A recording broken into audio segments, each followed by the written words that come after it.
امریکی صدر ٹرمپ نے غزہ میں جنگ بندی معاہدے کے حوالے سے امن منصوبہ پیش کیا ہے۔ ٹرمپ کے 20 نکاتی امن منصوبے میں غزہ سے اسرائیلی فوج کا انخلا شامل ہے۔ حماس کے ہتھیاروں کو تباہ کرنا، یرغمالیوں کی رہائی، غزہ میں انسانی امداد کی فراہمی، عارضی عبوری حکومت کا قیام اس میں شامل ہیں۔ ٹرمپ کی اسرائیلی وزیراعظم کے ساتھ وائٹ ہاؤس میں پریس کانفرنس مجوزہ امن معاہدے کے اہم نکات بتائے گئے ہیں۔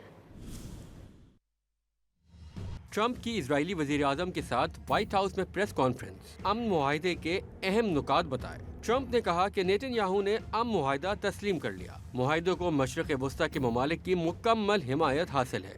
ٹرمپ نے یہ دھمکی بھی دی کہ اگر حماس معاہدہ مسترد کر دے تو اسرائیل کو حماس کے خلاف میری مکمل حمایت حاصل ہوگی۔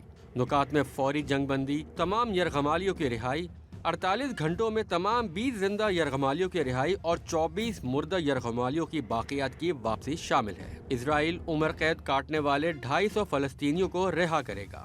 7 اکتوبر 2023 کے بعد گرفتار 1700 فلسطینی بھی رہائی پائیں گے۔ حماس کے تمام ہتھیار تباہ کرنا، ہتھیار ڈالنے والے حماس جنگجوؤں کو عام معافی بھی تجاویز میں شامل ہے۔ ٹرمپ کے 20 نکاتی منصوبے کے مطابق غزہ میں انسانی امداد کی فوری فراہمی اور مساوی تقسیم ہوگی، جبری بے دخلی نہیں ہوگی، غزہ واپس آنے والوں کو واپسی کا حق ہوگا۔ حماس کا غزہ کے مستقبل میں کوئی کردار نہ ہونے پر اتفاق کیا گیا۔